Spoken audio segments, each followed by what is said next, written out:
I stepped back into the room only to find everyone gone. I was in the exact same spot as I was just a moment before. The shears was still blowing from the windows rhythmically, not missing a furrow, but the silence was clear and definite. I was standing in exactly the same spot, wearing exactly the same clothes, my hands and arms holding exactly the same gesture. I could swear that it had taken only one small breath, nothing deeper than a shallow, every moment kind of breath, and everyone was gone. As I gazed around the room, I began to hear your voices talking their daily chores. I looked at the dresser and heard that familiar sound of the drawer opening, you rumbling for a brush, holding your mouth in a slight but distinguishable purse, head tilted to one side as if looking forward with only one eye. Your hands guided the brush through your hair, curling the bangs up and back, touch, touch, pat them into gentle place. The mirror remains oddly blank and empty. My eyes trace the circle's edge for signs of your reflection. I reach over and touch the bevel, thinking perhaps you have slipped around behind, that I need only to catch your hem to pull you back. But no, you are gone. A quiet, rumbling voice heard from outside the room, muffled but clearly his. As I turn and look out the door and dream down the hall, I hear water running and washing hands. Slosh, slosh, foaming up, the razor heard scraping across his jaw. The sound never to be forgotten, a coarse but sharp sound, a scraping sound, razor across that jaw. Slosh, slosh, pat, pat. Long, gentle piano fingers wash each cheek, cradle face and hands. He glances up into the mirror. What worries today? What personal fears? Go on without thought and do for me what needed to be done. Face trim, hair, then slosh, slosh. Private moment of personal care, a moment of reflection. His hand reaches for the knob, creaks and turns. Open door, and know that he will be there waiting, but not today. The door flings open, just empty space. A bathroom with marble green wall, linoleum, and black trim. The window just slightly open, and the air blowing in.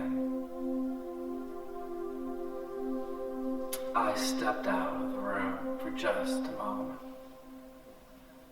I stepped out of the room for just a moment. I stepped out of the room for just a moment. How could this be? Where did they go? I want them back.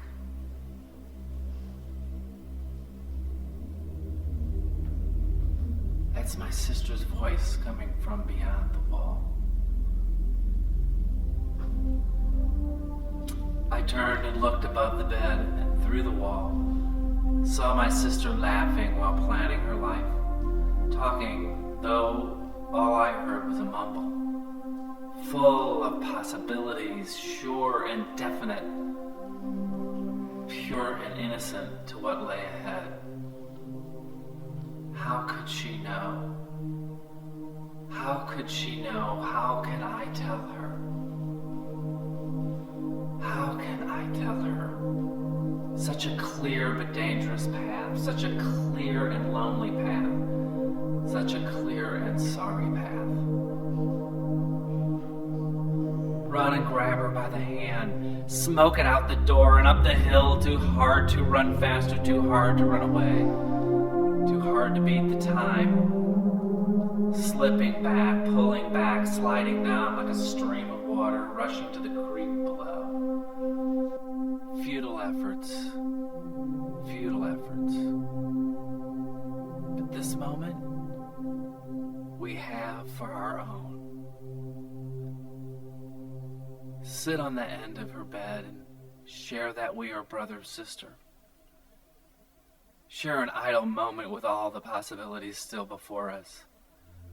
A moment of brother-sister love that will carry us through a lifetime of hidden fear and pain.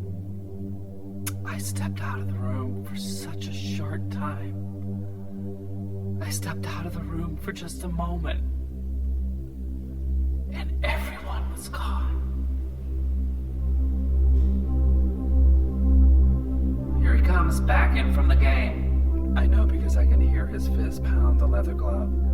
Pound the leather glove, carefully oiled. Slap, slap. Hollers into us and slams another door. I turn my head and there he is, pitching me a ball, hurling it for me to catch. He looks at the tops of things. He just never studies the roots. He sees life largely as it is, with no melancholy. People will always be who they are for him. A gift. A gift. He chases me through the house. I can hear the sounds of our screams, our laughter, our pounding feet, getting caught, tickles, no mercy. Friends and brothers too. A moment of shared fun, a moment of shared sorrow, a moment of shared hope, and a moment of peace. I stepped out of the room for just a short moment. I stepped back into the room, only to find everyone gone. I was in the exact same spot as I was just a moment before. The shears were blowing from the window as rhythmically as before, not missing a furl. But the silence was clear and definite. I was standing in exactly the same place, wearing the same clothes, my hands and arms holding exactly the same gesture. I could swear that it had taken only one small breath. Nothing deeper than a shallow, ordinary breath. Everybody's gone.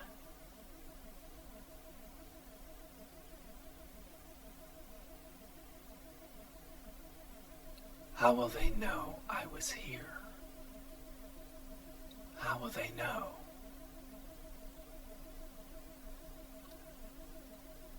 How did I get here?